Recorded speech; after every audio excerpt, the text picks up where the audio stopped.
En prélude à la 27e conférence des parties à la Convention cadre des Nations Unies sur les changements climatiques COP27 que l'Égypte accueille du 6 au 18 novembre 2022, une délégation égyptienne a effectué une visite au siège de l'Union africaine. Les travaux entre les deux parties en partenariat avec l'ambassade de la République arabe d'Égypte en Éthiopie se sont déroulés du 29 juin au 2 juillet 2022. La délégation égyptienne s'est entretenue avec la vice-présidente de la Commission de l'Union africaine, Dr Monique Sansabaganwa. Les deux parties ont exploré les enjeux sur le changement climatique en Afrique et la représentation des institutions du continent à la prochaine COP27 pour défendre une position commune.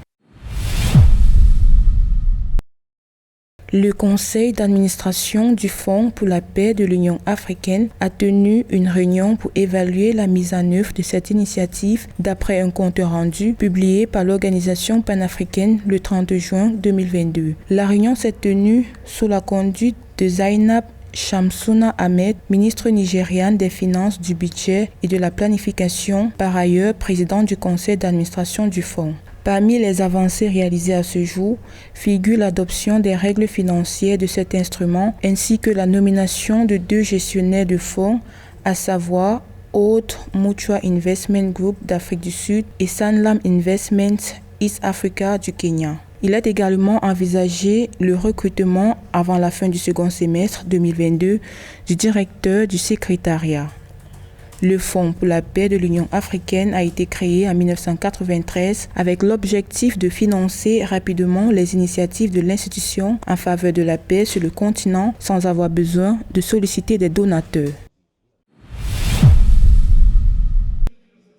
La direction Femmes, Genre et Développement de l'Union africaine a tenu la réunion de validation de sa stratégie 2030 le 28 juin 2022 au Caire en Égypte. La session a réuni divers partenaires et parties prenantes à cette stratégie pour l'inclusion financière et économique des femmes et des jeunes en Afrique. Actuellement, environ 70% des femmes et des jeunes sur le continent sont victimes d'une marginalisation économique et financière. La stratégie 2030 vise à inverser cette tendance. Le lancement officiel du document de stratégie 2030 de l'Union africaine en faveur de l'inclusion financière et économique des femmes et des jeunes est prévu le 22 juillet 2022.